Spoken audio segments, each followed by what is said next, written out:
નવી સવારમાં હું રમેશ તન્ના આપનું હાર્દિક સ્વાગત કરું છું. જીવન એટલે શું?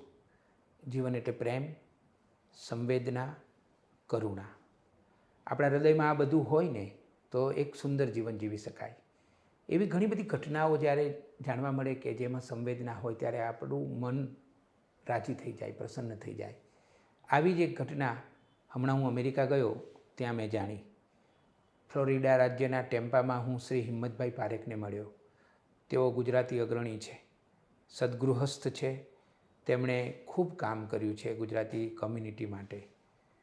તેઓ વર્ષો પહેલાં 1984માં મુંબઈથી ન્યૂયોર્ક ગયેલા. મોટી ઉંમરે જવું કે ન જવું એવી અવઢવ હતી, પરંતુ છેવટે પોતાના 3 સંતાનોની કારકિર્દી માટે નક્કી કર્યું કે ચલો અમેરિકા જઈએ. અમેરિકા જવાનું સહેલું નથી હોતું. અમેરિકા આખા પરિવાર સાથે જવાનું હતું, એટલે ઘણી બધી તૈયારી કરવાની હતી.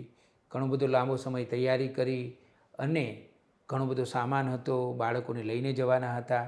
ત્યાં અમેરિકામાં વસતા એમના મિત્ર જીતેન્દ્ર સંઘવીએ કહ્યું કે તમે મુંબઈથી ન્યૂયોર્ક આવી રહ્યા છો તો એક કામ કરશો. મારા એક મિત્ર છે ડૉક્ટર સંજય દેબ. એમણે મુંબઈમાં એક બાળકીને દત્તક લીધી છે. એક નાનકડી બાળકીને કોઈ હોસ્પિટલની બહાર મૂકીને જતું રહ્યું હતું. પછી એને દત્તક લેવા ઘણા બધા લોકો તૈયાર હતા, પરંતુ પછી આ ડૉક્ટર સંજય દેવની પસંદગી કરવામાં આવી હતી. તો તમે મુંબઈથી આ 6 મહિનાની દીકરી કે જેનું નામ પાયલ હતું એને લેતા આવશો? હિંમતભાઈએ હા પાડી. આમણે બધા દસ્તાવેજો મોકલ્યા.